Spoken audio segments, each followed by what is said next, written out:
여기는 내가 살고 있는 그 이마기와 살고 있는 옛날에 지은 그 평택항 옆에 아주 숲이 뺑돌려 쌓여 있어서 아주 밤과 낮의 기온 차이가 아주 좋고 이 땅이 넓어요. 그 집은 허술하지만 아주 이렇게 살기가 좋아요. 밭도 있고.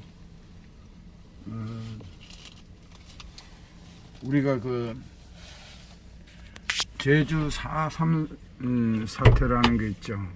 우리가 강주가 있었기 때문에 강주 시민들이 몇백 명이 죽었죠. 그래서 우리가 그런 고통을 통해서 이 민주주의가 온 거예요. 예수님이 십자가에 못 박혀 돌아가시면 우리 죄를 용서 받듯이 어떤 대가를 지불하게 되죠. 민주주의가 그냥 온 것은 아니에요. 근데 강주 사건을 사람들이 뭐 간첩이 만들었다 등등 여러 이야기를 합니다. 그러나 강주 시민들은 민주주의를 위해서 전두환이가 대통령 되기 위해서 고립시켜서 그 항쟁하게 만들었습니다. 그리고 4.3 사태의 기초가 뭔가 하면은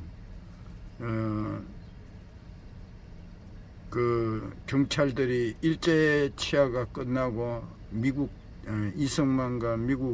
이승만이 대통령이 되고 국회가 만들어지면서 친일 80%를 친일을 하던 사람들을 경찰로 다 세웠어요. 그래서 그때는 순사라 있죠. 애들이 울면 순사온다 이러면 끝이고, 그때는 민주경찰이 아니기 때문에 참 순사가 무서웠다는 거예요. 그래서 말 타고 다니고 이랬죠. 그래서 그 차로 이렇게 6살짜리를 치었는데 경찰이 사과도 하지 않고 이러니까 이제 제주 시민들이 분노가 나서 그게 이제 청매제가 되어서 그 경찰에 이제 여러 사람이 찾아가니까 경찰관들이 막 총을 쏘고 5명, 6명 죽으니까 4월 3일 날 대대적인 이제 거기는 이제 제주도는 그 찐 좌파 사회주의 사상이 많은 사람들이 많아가지고 국회의원 200명 뽑는 중에 거기 3명을 뽑는데 2군데는 사회주의 사상이 있어가지고 투표를 하지 않아서 한 군데만 이렇게 됐다는 거예요. 한 사람만. 그래서 200명을 뽑는데 198명이 됐다는 거죠. 우리가 역사를 바로 알아야 됩니다. 그래서 시장은 그렇게 됐고, 그때는 사회주의 사상을 갖고 있던 사람들이 많았어요. 그래서 서북 청년들이라든가 이 난이 일어나니까 요즘 말하면 그 건달들 이런 사람들을 가서 막 색출하고 막 이러다 보니까 4.3 사태 희생이 많았습니다. 우리 역사를 바로 알아야 되겠죠. 그래서 인생을 이렇게 살다 보면 우리가 나이가 들면은 사람의 기질이 다혈질, 우울질, 점액질, 단백질 4가지로 나누어져 있는데 이것이 다 이렇게 나쁜 게 아니에요. 성숙성화시키면 멋있죠.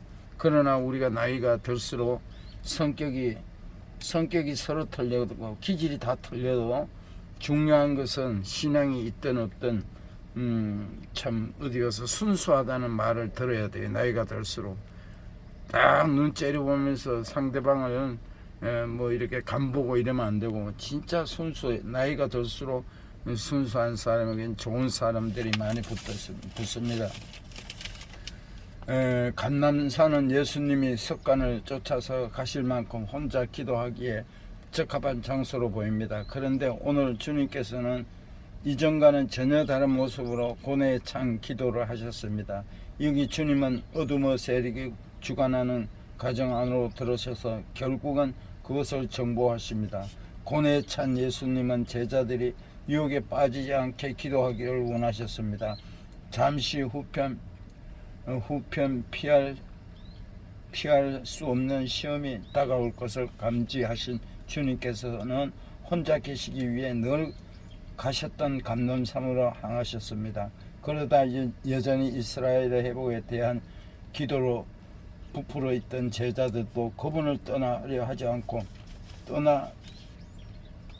따라 나섰던 것입니다. 그래서 주님은 한치 앞도 내다보지 못하는 그들에게 아무리 피할 수 없는 시험이 다가온다 할지라도 그것 때문에 유혹에 빠지지 않도록 기도하라고 말씀하십니다.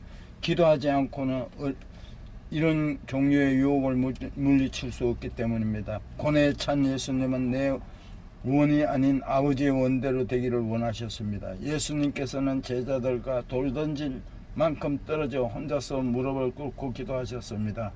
주께서 얼굴을 땅에 대고 기도했다는 다른 복음서의 기록과 연결해 볼 때 얼마나 비정한 각오로 기도하셨는가를 짐작하게 합니다. 거기서 예수님은 만일 아버지의 뜻이거든 이 잔을 내게서 옮기시옵소서라고 기도했습니다. 하지만 자기가 고난을 받아 죽는 것은 아버지의 뜻임을 알았기 때문에 곧 바로 하나님 아버지의 뜻에 자신의 복종시킵니다. 그러나 내 원대로 하옵시고 아버지의 원대로 되기를 원하나이다. 예수님의 합리적 일, 수 있는 인간적인 어떤 방법보다 하나님의 뜻대로 이루시기를 원하신 것입니다. 그래서 고뇌에 찬 예수님은 힘쓰고 애써 더욱 간절히 기도하셨습니다. 기도할 시기가 따로 있는 것은 아니지만 고민이 있을 때 특히 더 기도해야 할 때입니다. 고통이 더해질수록 주님은 더욱 기도에 전념하셨습니다. 이로 인해 땀이 빗방울같이 내 땅에 떨어진 것을 보면 내내 잠든 제자들과는 너무나 대조적인 모습입니다. 이런 절박함으로 기도하신 예수님의 땀 구멍마다 피가 맺히고 옷에는 온통 피로 얼룩질 정도로 고뇌에 찬 상황을 실감나게 됩니다. 이렇게 예수님께서 괴로워하시며 기도하실 때 하늘로부터 천사가 나타나 도왔습니다. 예수님께서는 기도하신 후 일어나 제자들에게 가셔서 슬픔으로 인해 잠든 것을 보십니다. 그리고 그들을 다시 깨우면서 일어나 기도하라고 말씀하십니다. 시험에 들려고 할 때 일어나 기도하라는 말씀보다 더 유익한 것은 없습니다. 우리의 기도를 들으시는 하나님, 습관을 따라 기도하신 주님의 모습을 본받게 하옵시니 감사합니다. 위기에 처할 때마다 잠들지 않게 하시고 일어나 기도할 힘을 더하여 주옵소서. 이웃을 더욱 사랑하게 하여 주시옵소서. 영혼을 사랑하게 하여 주시옵소서. 예수님의 이름으로 기도드립니다. 아멘.